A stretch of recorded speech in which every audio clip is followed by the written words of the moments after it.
This is Lisa from Mobile Tech Review, and this is the Samsung Nexus S, the latest Google phone.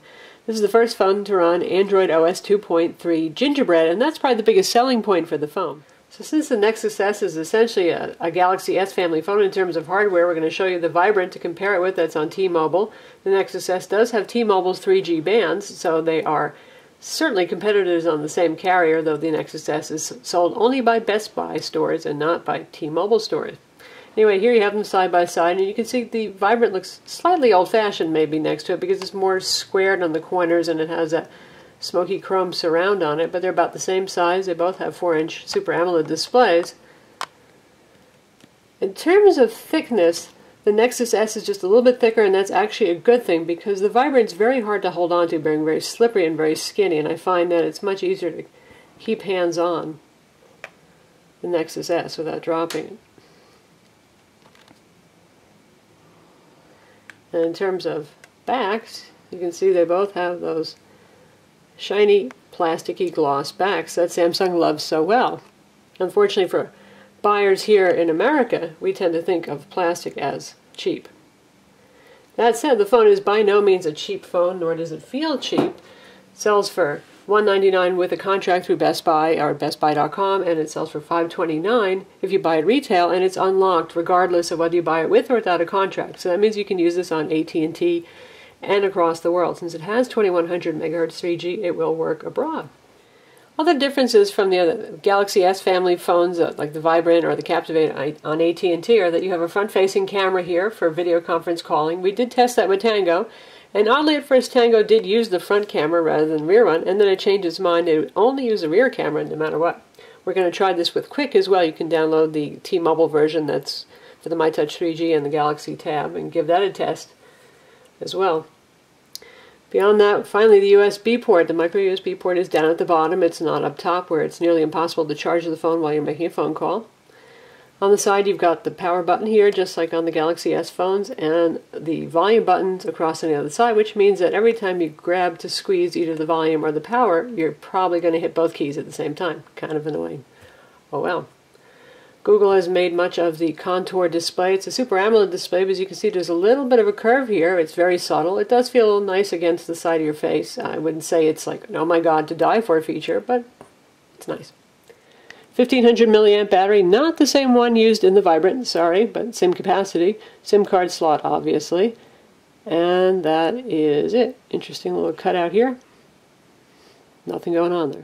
This phone also supports near-field communication, or NFC, which means if there was stuff going on around you that actually made use of this, say a poster that had more information about a movie, you could just swipe your phone near the poster and get further information about the movie. Likewise, it's potentially possible to pay for transactions using near-field communications. Google and supposedly Apple see a whole lot of useful stuff in the future for this, so we'll see what comes of it, but right now there's not much to do with it. This runs a vanilla Google Android 2.3 user interface, and that's actually one of the biggest selling points of the phone. Obviously, since Google is selling this phone with the Nexus brand, which is theirs, it means it's a pure Google experience, and they did this just as they did with the Nexus in order to get the latest version of the software running on a high-end platform out there and available to everybody. And that means it's usually the first to receive updates. It doesn't look much different from Froyo 2.2. It does add a couple of tweaks, and we're going to show you some of those. But the important thing about this is if you're thinking, do I want the Vibrant or do I want this phone, is we love TouchWiz 3.0 on the Vibrant and on other Galaxy S family phones in terms of the looks and the widgets that it adds, but it does tend to add a little bit of quackiness to the phone, a little bit of weirdness or instability. For example, this guy works in standard USB mode. If you want to plug this into your computer, you just plug it in and you're done. With the Samsung Galaxy S phones, they have that Keys desktop interface overlay, which means it's really hard to get a Galaxy S phone to mount on the desktop. You have to turn on USB debugging mode, stuff like that. Also, with the web browser, unlike the Galaxy S phones, you get the full version of desktop sites like the New York Times.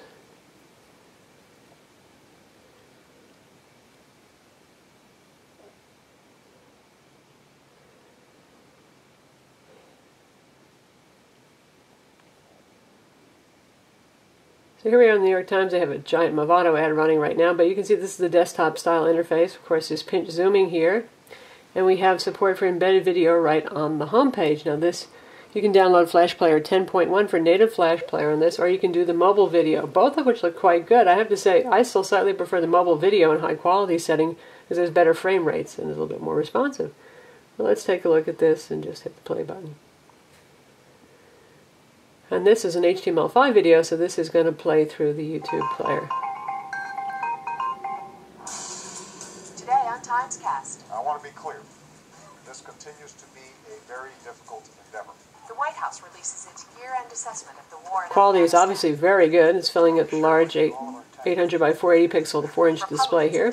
Sounds very good, just like recent Galaxy S phones and the Samsung Focus. Got one heck of a killer speaker. The YouTube player has evolved a bit too, which we'll show you later. There's more options that you can use in the YouTube player with Gingerbread. So you can see it's very fast and very responsive in general. Now we'll visit our own website so you can see embedded Flash. That is using the Flash 10.1 plugin rather than the mobile equivalent. And we'll just go to our Motorola Droid Pro review where we have a video in YouTube.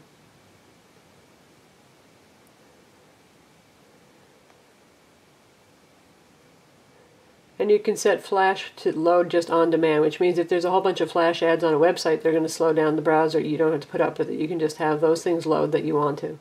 Okay, so now we're going to take a look at Flash video here, the Motorola Droid Pro review in native Flash format 10.1.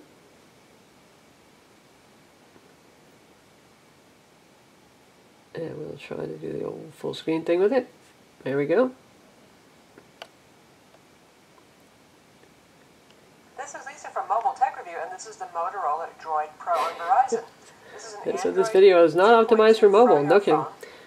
And it's also a world phone. It has CDMA and EVDO for Verizon, and it has a GSM SIM card slot for world roaming. So it's pretty sharp and it looks very nice. You can see the frame rates aren't exactly 30 FIPS, but it's certainly watchable. Take a look around, you can see this is built like a tank. It's pretty thick and fairly heavy. And you just hit the back button to get out of there, and it keeps resuming right in the browser very smoothly. Very nice. Out of Samsung's design factory. In fact, I've just cleaned this, but you can... This has Samsung's 1 GHz Hummingbird CPU, so certainly performance is there, and the phone is very lightweight thanks to no customizations on top of the user interface. So it's definitely a fast performer, and it scores about 1800 on Quadrant, which is certainly excellent and makes it one of the top phones. Now we'll take a look at a couple of new features in Gingerbread. Right here, the first and most noticeable one is you have a Manage Apps tab right here, and you can look at everything you've downloaded, all apps, what's on USB storage, and what's running. And for example, if we wanted to kill something, you could do that, but we're not going to kill any of these things because they're all kind of core applications right now. We're going to take a look at another new feature in Gingerbread OS 2.3, which is enhanced copy and paste. And we're back on the New York Times homepage here, and say I just want to select some text to copy. So I've selected some text here, and you can see we have big grab handles now so that you can drag and move the highlight around. Similar to concept to the iPhone. So now I've selected my text and I'm done. And you can see it says text copy to clipboard, and that's available to be pasted elsewhere. In terms of new widgets, there really isn't too much going on here. Again, in terms of UI, there's really a pretty subtle upgrade other than the copy and paste your application manager. You've got a widget for the marketplace now that features new applications. Here are the wireless controls built in. You've got for Wi-Fi, Bluetooth, your GPS, syncing, and automatic screen brightness on and off. Your Google search, of course. Calendar widget, news, and so on. So now we're going to take a look at playback of local video content since we've already seen YouTube. And we'll use the gallery application for that.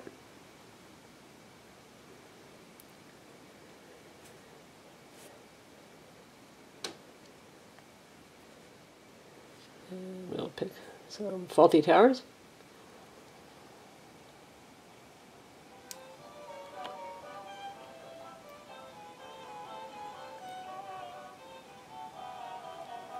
Maybe we'll just skip further ahead in the video.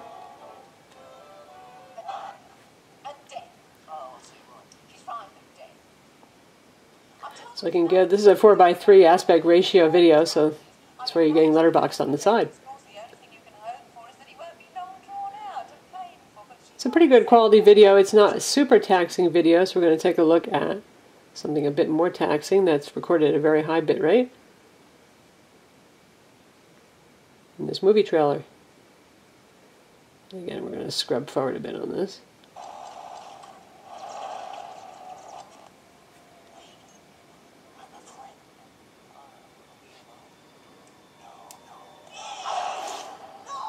This is recorded at 1.8 megs a second. It's widescreen. It's actually almost as big in terms of resolution as the display itself, so that's very demanding. Does a great job.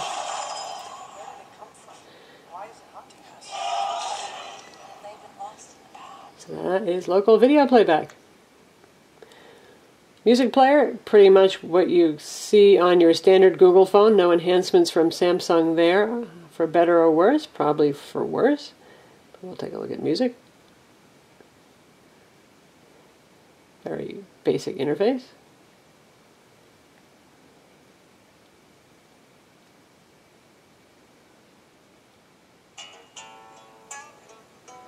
And it did not pick up the album art. We just dragged this over from our hard drive on iTunes. Sound quality is good. Of course, there's A2DP Bluetooth stereo support here, and there's a pretty decent earbud stereo headset that's included in the box as well. Okay, in terms of other changes for Gingerbread, it now supports both the front and rear cameras, and you can switch back and forth in the camera interface by using a menu option. And you can see by default you've got this kind of blacked out look for the user interface now with the bright green indicators up here. Battery life on this phone is pretty good so far.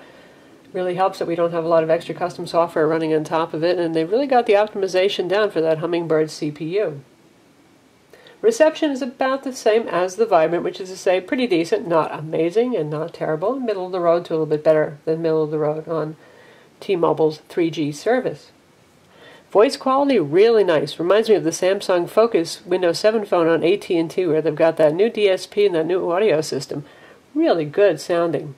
In terms of applications, of course, you have all the standard Google stuff here. You've got the Google Voice command, their car home application, Google Earth, Google Maps with navigation direction. Very good directions from this, by the way. I was a little bit worried, we all are nowadays, about Samsung's Hummingbird chipset and GPS, but first lock on out of the box took longer than normal, but since then it's been quite good and the directions were spot on. Speeds, by the way, as you can see, I have the speedtest.net app installed over here. This has HSDPA 7.2 officially. It does not have HSPA+. That said, its speeds are about the same on my Vibrant, which means about 5 megs down in our area. That's very fast. On the MyTouch 4G and the G2, which have HSPA+, we sometimes saw up to 8 megs down on the phone. Oddly, though, the Vibrant and this phone are faster when used for tethering, and this does have Wi-Fi tethering built in. No need to root or hack the phone. It just has the standard Google tethering interface.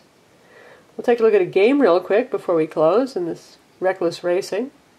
Got from the Android market. There are no game demos on this phone since this is a vanilla Google phone without any carrier customizations. And it's a great looking game, and I am really terrible at controlling it, so you can watch me crash into a lot of walls here.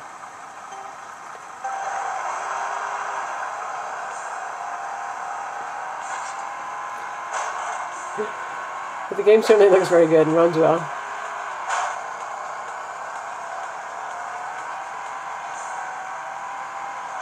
Being one of the fastest Android handsets on the market, we expect that it should, and of course it has 3D graphics acceleration too.